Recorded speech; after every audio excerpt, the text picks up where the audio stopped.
अपना उत्तराखंड आप देख रहे हैं, आपके साथ मैं हूं कंचन डोगरा। और आइए सबसे पहले आपको बताते हैं पंचायतों में प्रशासकों के कार्यकाल को लेकर बने संवैधानिक संकट के बीच में आज जिला पंचायतों का कार्यकाल समाप्त हो रहा है।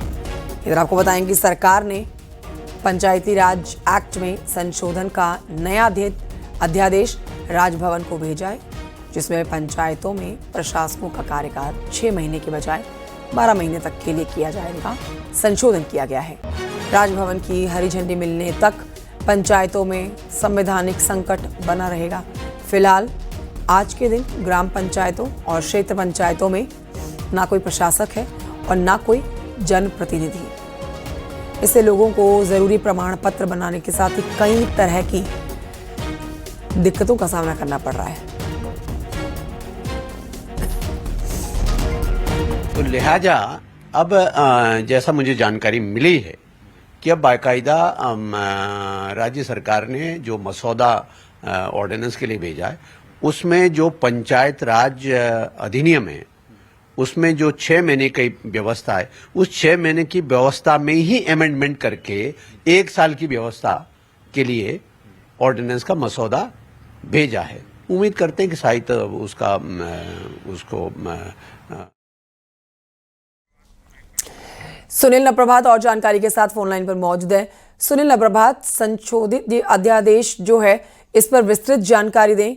क्या फिलहाल टल सकते हैं पंचायत चुनाव, ये स्पष्ट हो चुका है? देखिए कंचन, उत्तराखंड में पहली बार एक संवैधानिक संकट की स्थिति पैदा हुई है कि जब पंचायतों में सरकार ने प्रशासक तैनात किए और प्रशासकों की जो अवधि थी 6 महीने की, वो भी समाप्त हो चुकी है। ग्राम पंचायतों में 27 मई को ये समय सीमा समाप्त हो चुकी है। क्षेत्र पंचायतों में 29 मई को समाप्त हो चुकी है। और आज जो सबसे बड़ी बॉडी जिले में होती है, जिला पंचायतों का जो कार्यकाल है, वो आज शाम 5 बजे वो भी समाप्त हो जाएगा। इस बीच सरकार को जो अध्यादेश लाना था, जो एक्ट में संशोधन करना था कि इनको 6 महीने और कार्यकाल इनका बढ़ाया जाए, उसको राजभवन की हरी झंडी नहीं मिली है। राजभवन ने इसमें कुछ ऑब्जेक्शन किए हैं, लिहाजा सरकार ने एक दोबारा से नया संशोधन करके ये प्रस्ताव राजभवन को भेजा है कि जो पंचायती राज एक्ट में व्यवस्था है कि 6 महीने आप प्रशासक तैनात कर सकते हैं, उसमें कुछ कॉन्फ्लिक्ट था, लिहाजा इसको 12 महीने कर दिया गया है। यानी कि ये उम्मीद जताई जा रही है कि अब जल्द ही राजभवन से जो अध्यादेश, संशोधित अध्यादेश भेजा गया है, उसको हरी झंडी मिल जाएगी। उसके बाद पंचायतों में प्रशासक तैनात होंगे और फिर उसके बाद चुनाव की जो प्रक्रिया है वो आगे बढ़ सकती है, यदि सरकार चाहे तो। जी, शुक्रिया आपका सुनील नप्रभात जानकारी के लिए।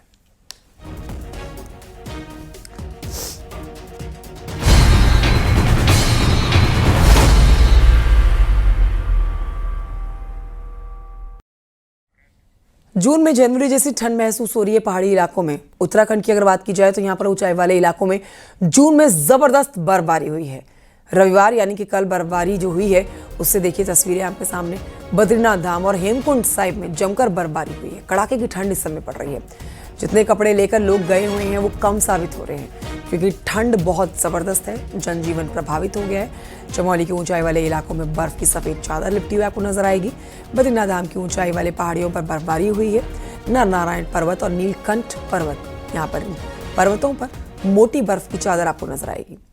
सिखों के पवित्र तीर्थ स्थल हेमकुंड साहिब में भी 8 से 9 इंच तक की बर्फ गिर पड़ी है। अचानक से ही तापमान में आई गिरावट श्रद्धालुओं के लिए अब मुसीबत साबित हो रही है। स्थानीय लोगों के लिए भी परेशानियां खड़ी हो गई हैं।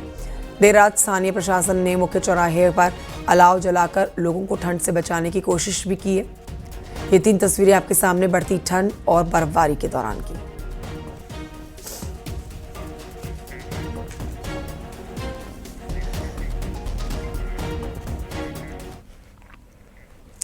चमोली जिले में मौसम लगातार बदल रहा है। रविवार से पहाड़ों में बर्फबारी का दौर जारी है।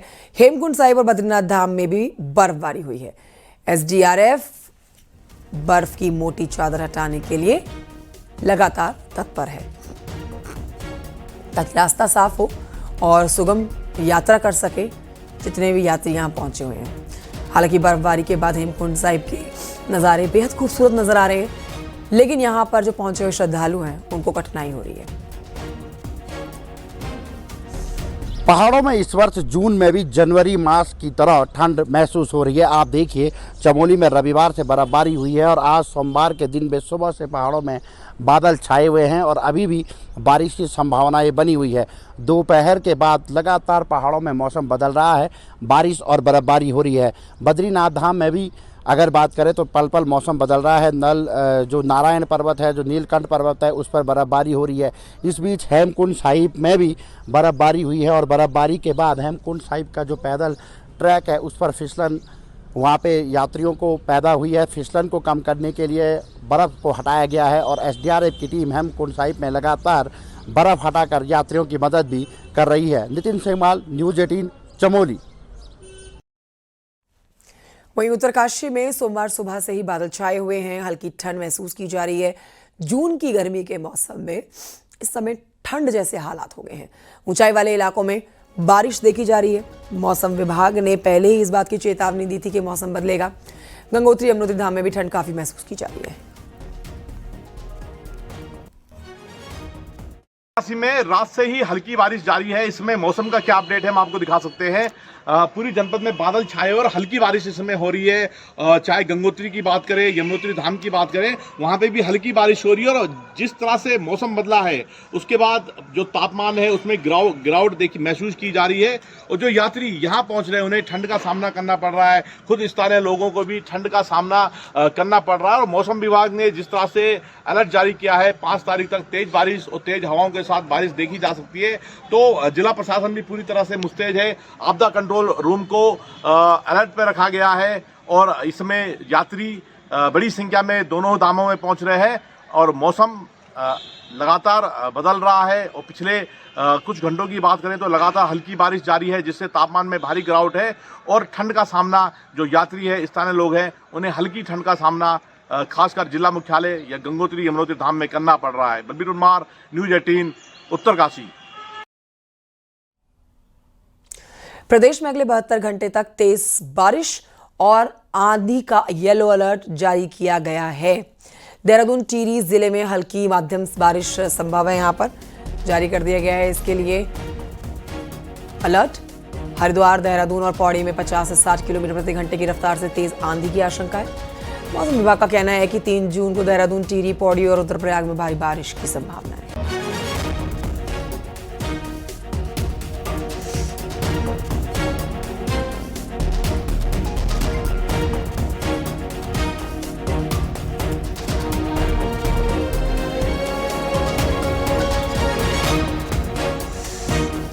देखिए, आज 2 जून हो गई है, तो आज जो है उत्तराखंड के देहरादून और टिहरी जनपद में अनेक स्थानों पे हल्की से मध्यम वर्षा मिलने की संभावना है, जबकि जो अन्य जनपद है वहाँ पर भी कुछ स्थानों पे हल्की से मध्यम वर्षा मिल सकती है।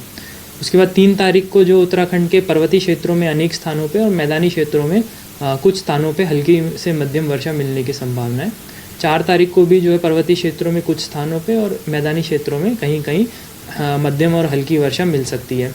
5 तारीख से जो है आगे 6-7 में रेनफॉल एक्टिविटी में रिडक्शन की संभावना है। तो 5 तारीख को जो उत्तराखंड के कई इलाकों में तेज बारिश देखने को मिल रही है। देहरादून में भी देर रात से झमाझम बारिश हो रही है। सुबह से अगर हम बात करें, कई इलाकों पर तेज बारिश का दौर जारी है। ऋषिकेश, मसूरी, इसके अलावा उत्तरकाशी, चमोली, रुद्रप्रयाग, ये वो तमाम जगह हैं जहां पर तेज बारिश लगातार देखने को मिल रही है। मौसम विज्ञान केंद्र की तरफ से प्री मानसून बारिश बताया जा रहा है। 10 जून तक प्रदेश में मानसून दस्तक दे सकता है और इसी के मद्देनजर उससे पहले ये बारिश लगातार प्रदेश भर में बनी हुई है। तेज आंधी भी अभी अगले 48 घंटे के अंदर कई इलाकों पर देखने को मिल सकती है। इस तरह का अलर्ट दिया गया है। साथ ही साथ ये भी कहा जा रहा है कि कई जगह पर तेज बारिश की वजह से दिक्कतें भी बढ़ सकती हैं। अगले 4 महीनों की अगर हम बात करें तो चुनौतीपूर्ण रह सकते हैं प्रदेश में, क्योंकि मानसून इस बार जल्दी दस्तक दे रहा है। पूरे प्रदेश में 10 तारीख तक ये कहा जा रहा है कि मानसून दस्तक दे जाएगा, लेकिन उससे पहले ये प्री मानसून बारिश प्रदेश भर में देखने को मिल रही है। न्यूज़ 18 के लिए देहरादून से भारती सकलानी, न्यूज़। मॉनसून की समय से पहले दस्तक और सामान्य से अधिक बारिश होने की संभावना में मौसम विभाग के फोरकास्ट से प्रशासनिक मशीनरी के हाथ पांव फूले हुए हैं। सरकार का आपदा प्रबंधन तंत्र पूरी तरह से अब एक्टिव हो गया है। रिपोर्ट देखिए।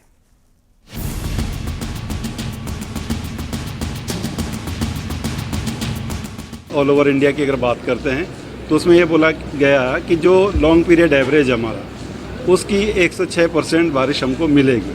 तो इसका मतलब ये है कि 6% जो है नॉर्मल से ऊपर मिलेगी। तो इस तरह की है। और उत्तराखंड में भी ये बोला गया कि यहाँ पर भी जो है 108% जो लॉन्ग पीरियड एवरेज हमारा यहाँ है उससे 108% वो रहने की उम्मीद है।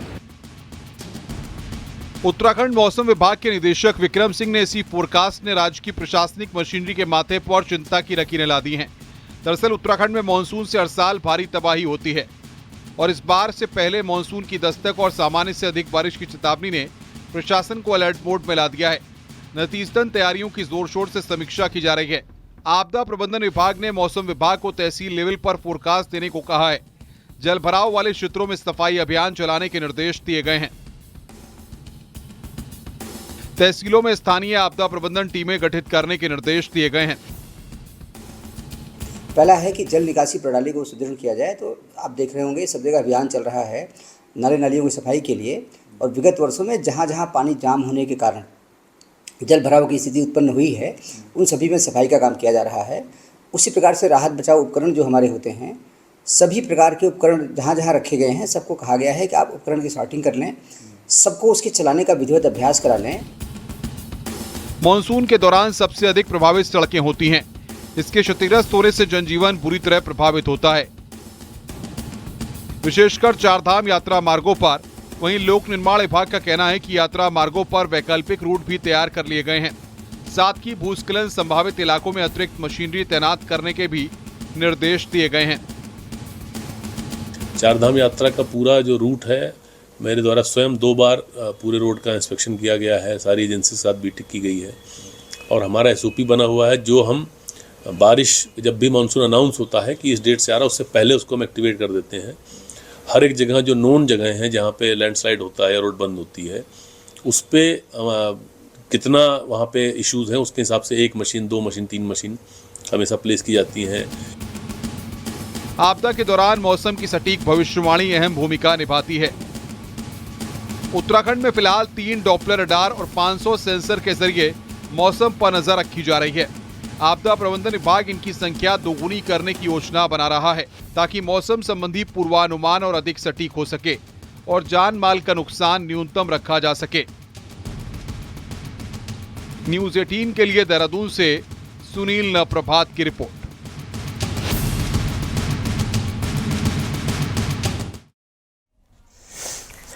प्रदेश में जल्द मानसून दस्तक देने जा रहा है, लेकिन राजधानी में आज भी सड़कों के गड्ढे किसी बड़ी घटना को न्योता देने के लिए तैयार बैठे हैं। रिपोर्ट देखिए।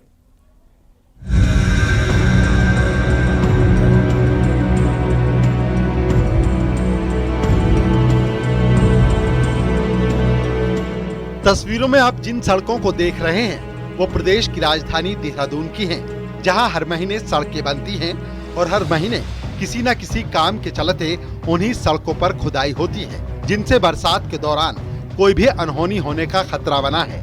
ये राजधानी की मुख्य सड़कें हैं और गलियों के हालात तो इससे भी ज्यादा खराब हालत में हैं, जिससे जनता के साथ अब सत्ता और विपक्ष सवाल उठा रहे हैं और प्लानिंग की कमी की दुहाई दे रहे हैं। पहले सड़क बन जाती है, उसके बाद अगले दिन ही 1 हफ्ते बाद ही उसको खोद दिया जाता है। ये पैसों की बर्बादी है, इनका तालमेल सही नहीं है, सिस्टम सही नहीं है, सचिव फेल है, सारे मंत्री फेल हैं। बड़ा दुख होता है इस बात का। आप प्लानिंग से काम करें और जो सीवर लाइन है, ठीक है, कोई भी कभार कोई हो जाता है, कोई माल जरूरी है उसको खोदना भी पड़ता है, परंतु उसको ठीक भी करना चाहिए। देहरादून में इन दिनों अंडरग्राउंड केबलिंग, गैस और सीवर लाइन बिछाने का काम चल रहा है, जिसके लिए सड़कों की खुदाई लोगों के लिए आफत बनती जा रही है और शहर की हर सड़क पर गड्ढों की भरमार है, जिनमें बरसात का पानी भरने से ये हादसों की वजह बनेंगे। वहीं नगर निगम ने अब सभी एजेंसियों को नोटिस जारी कर दिया है और साफ हिदायत दी है कि बरसात से पहले या तो काम पूरा करें या फिलहाल बंद कर दें। और मानसून आने वाला है, तो दुर्घटनाएं होंगी, बहुत चीजें इसमें, लेकिन विभाग कोई आता नहीं, लापरवाही पूरी है, कोई देखने वाला है नहीं। और जो काम कर रहे हैं वो भी सड़क क्लास वो लगा रहे हैं। सड़कें सारी खुदी हुई हैं, तो जल संस्थान है, एडीबी है, इन जो संस्थाएं हैं इनको कहा गया है, इनके अधिकारियों को, कि आपको बरसात से पहले कार्य पूरा करना ही होगा। बरसात से पहले देहरादून की खुदी सड़कों की मरम्मत करना किसी चुनौती से कम नहीं है और जिस पर सही से ध्यान नहीं दिया गया तो खामियाजा शहर के लोगों को भुगतना पड़ेगा। न्यूज़ 18 के लिए देहरादून से सत्येंद्र बर्तवाल की रिपोर्ट। देहरादून से समय एक बड़ी खबर आ रही है, जहां पर मंगलवार को केंद्रीय सड़क एवं परिवहन मंत्री नितिन गडकरी देहरादून के दौरे पर रहने वाले हैं, जहां सीएम धामी भी उनके साथ प्रदेश में रोपवे प्रोजेक्ट को लेकर एक बड़ी मीटिंग करने जा रहे हैं, जिससे प्रोजेक्ट को लेकर समीक्षा की जानी है। पहले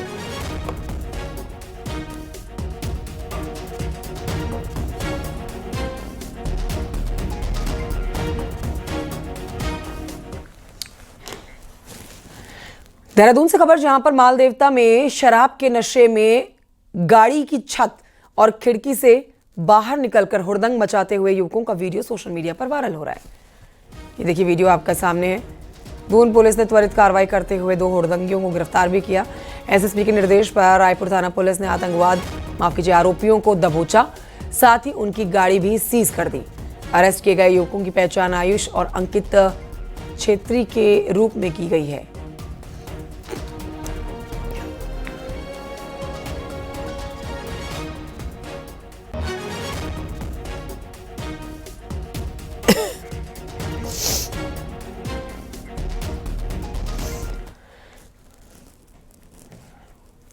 रामनगर के छोई में स्थित एक रिजॉर्ट में बड़ा हंगामा हुआ है। बताया जा रहा है कि एक मामूली सड़क हादसे में गंभीर रूप ले लिया। अब जिप्सी और कार के बीच में हल्की टक्कर के बाद मामला इतना बढ़ गया कि रिजॉर्ट संचालक और स्टाफ में जिप्सी चालकों के बीच में लात घूंसे और धारदार हथियार भी चल गए।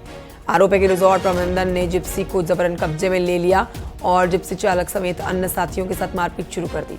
घायल चालकों के पुलिस में शिकायत दर्ज कराने की जानकारी है और पुलिस इस मामले की जांच कर रही है। इसका वीडियो भी आप देख सकते हैं।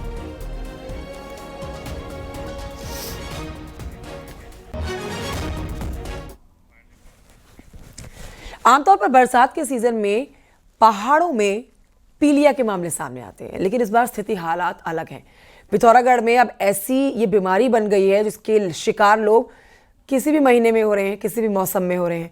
हालात ये है कि जिले के सभी हिस्सों में पीलिया के मरीज मिल रहे हैं, जो चिंता का विषय है। पीलिया की 80% शिकार यंग जनरेशन हो रही है। रिपोर्ट देखिए और सावधानी बरतिए।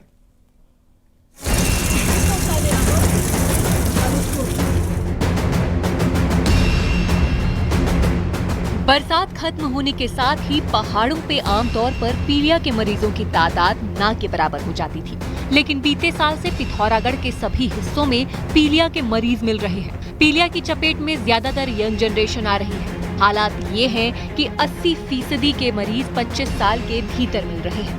पीलिया के मरीज जैसे बच्चों में, बड़ों में, ये सब संक्रमित या दूषित खाने से होने की संभावना और बीमारियों में तो होती है, इसमें भी होता है। आमतौर पर पीलिया दूषित पानी पीने से होता है और एक ही इलाके में मामले ज्यादा आने पर गंदे पानी को ही वजह माना जाता है, लेकिन हर इलाके में पीलिया के मरीज आने से ये परसेप्शन भी बदल रहा है। यही वजह है कि अभी तक भी पीलिया फैलने की असल वजह सामने नहीं आ पा रही है।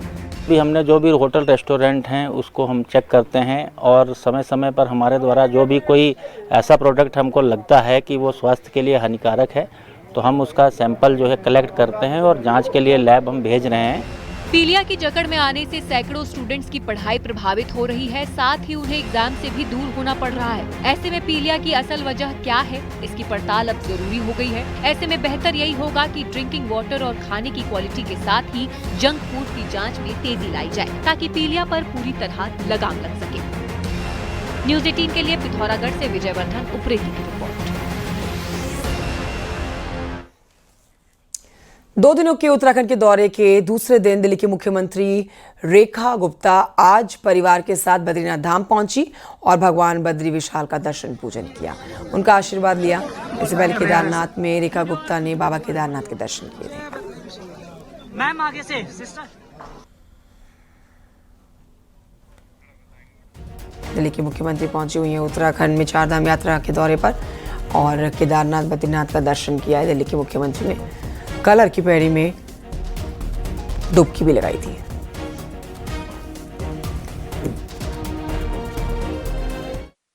बाबा बद्री विशाल के दर्शन करके अत्यंत सुख की अनुभूति हो रही है। मैं अपनी ओर से समस्त दिल्ली वासियों की ओर से बाबा के चरणों में प्रणाम करती हूँ और बाबा से यही कहती हूँ कि पूरी दिल्ली को, पूरे देश को, पूरी दुनिया पर अपना आशीर्वाद बना करके रखे और उनकी कृपा सब पे बरसती रहे। विकसित भारत हो और विकसित भारत के मार्गदर्शन में विकसित दिल्ली हो और मुझे इतनी शक्ति दे कि मैं अपने दायित्व का निर्वहन अच्छे से कर सकूं। उधर केदारनाथ धाम में श्रद्धालुओं का सैलाब उमड़ा हुआ है।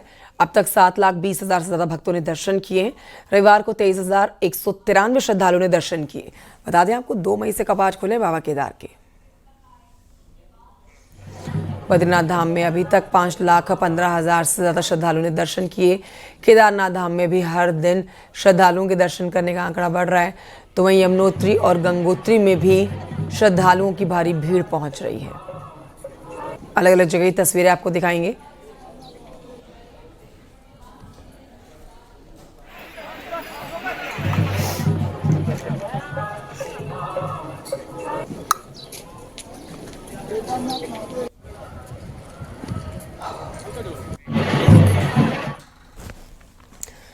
उधर गंगोत्री यमुनोत्री धाम में एक महीने में 6,70,000 से ज्यादा श्रद्धालु दर्शन करके गए हैं। अकेले यमुनोत्री में 3,40,000 और अकेले गंगोत्री में 3,30,000 भक्त दर्शन कर चुके हैं। जबरदस्त भीड़ पहुंच रही है।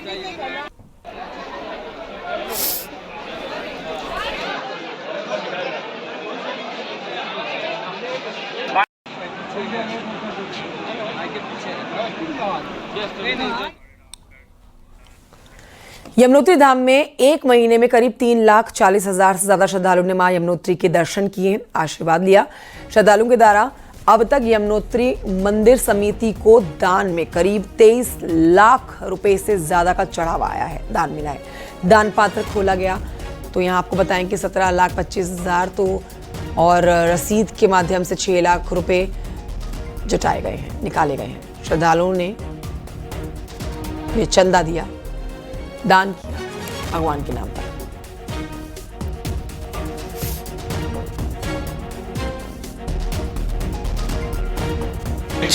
इस बार यमुनोत्री धाम में जो दान पात्र खोला गया है उसमें जो 17,24,738 रुपए जो है शुद्ध इनकम प्राप्त हुई है, जो हमने तहसील में जो भी जमा कर दी गई है। और हम यात्रियों से चाहते हैं कि अधिक से अधिक जो लोग दान पात्र में डालें, रसीद डालें, QR कोड बना रखा है उसमें डालें।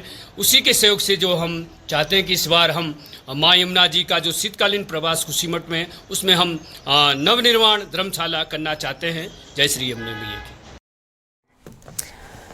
वक्त एक छोटे से ब्रेक का है, ब्रेक के उस पार देखिए फटाफट खबरें।